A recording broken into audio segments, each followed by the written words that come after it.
Today is September 5, 2009, and you will see the building of the Grand Lodge of Free and Accepted Masons of the state of New York, here in Manhattan, New York.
Worshipful Master, the installing officer of Sir Salams.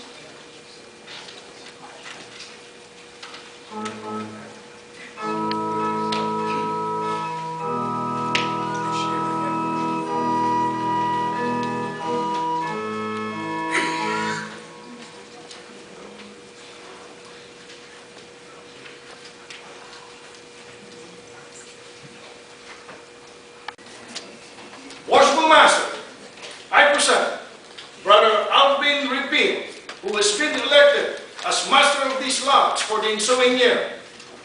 Brother Marshall, has the brother served as installed warden of a duly constituted lodge of Free and Accepted Masons?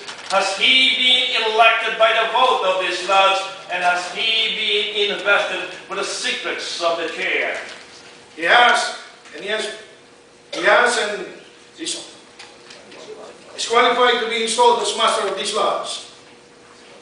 My brother, previous to your installation, it is necessary that you signify your assent to the following ancient charges and regulations. Pay strict attention to the reading of these charges and regulations, as they point out the duty of a worshipful master to his lodge. You agree to be a good man and true, and strictly to obey the moral law. You agree to be a peaceful citizen and cheerfully conform to the laws of the country in which you reside. You promise not to be concerned in plots or conspiracies against the government, but patiently to submit to the law and the Constitution of this worshipful lodge. And this worshipful lodge Of Free and Accepted Masons. of Free and Accepted Masons, Regularly assembled. regularly assembled And properly dedicated. and properly dedicated, Do agree to accept do agree to accept the office of Master of this Lodge. the office of Master of this lodge, And to administer and to administer the duties thereof the duties thereof faithfully, faithfully, zealously, zealously, and and impartially impartially, to the best of my to the ability, best of my ability, until a successor until a successor shall be duly elected shall have been duly elected and installed in my stead. and installed in my stead. I solemnly promise I solemnly promise that I will not, that I will not, either during my mastership either during my mastership or at any time, or at any time, that the lodge that the lodge may be under my direction, may be under my direction, permit or suffer permit or suffer any deviation any deviation from the established landmarks of the order, from the established landmarks of the order, that I will not administer that I will not administer or cause to be administered or cause to be administered any rite or ceremony any rite or ceremony contrary to, or subversive our ancient institution, but on the contrary will maintain, support, and uphold by merit we may live respected and die regretted. The rule directs that we should practically observe our duty, press forward in the path of virtue, and incline neither to the right nor to the left in all our actions, have eternity in view. The line teaches us the criterion of moral rectitude, to avoid dissimulation in conversation and action, and to direct our steps in the path which leads to immortality. The constitutions you are to search at all times, cause them to be read in your loves, that none may pretend ignorance of the precepts they enjoin.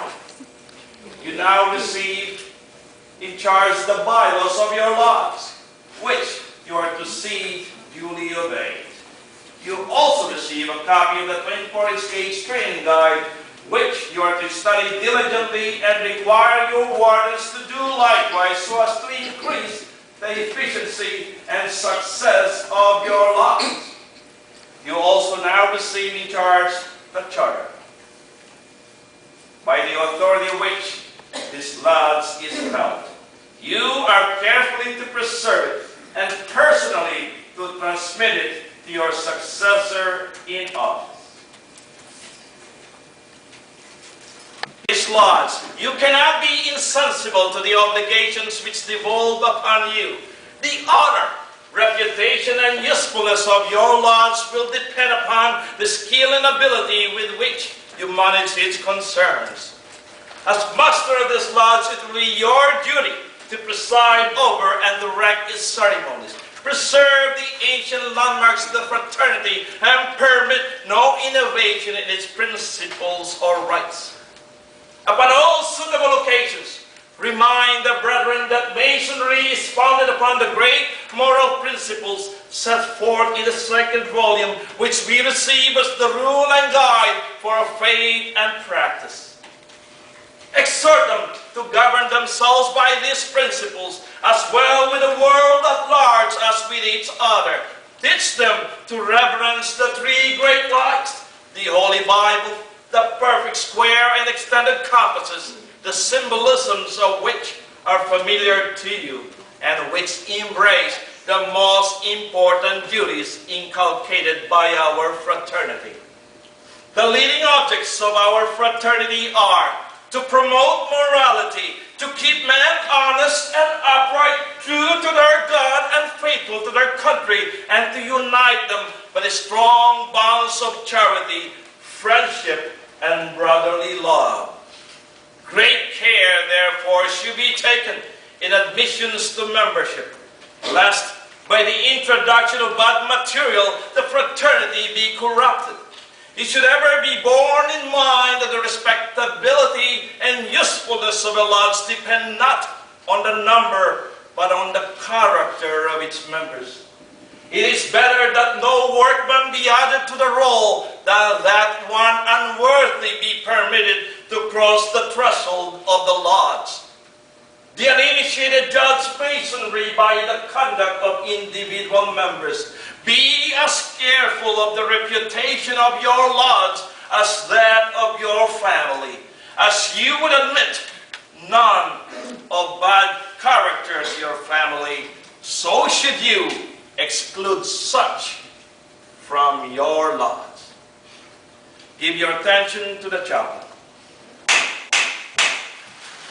May be endowed with wisdom to comprehend, judgment to decide, and firmness to enforce obedience to thy law. Sanctify him with thy grace, strengthen him with thy power, and enrich his mind with genuine knowledge, that he may be enabled to enlighten the brethren and consecrate our meetings to the honor and glory of thy holy name. Amen.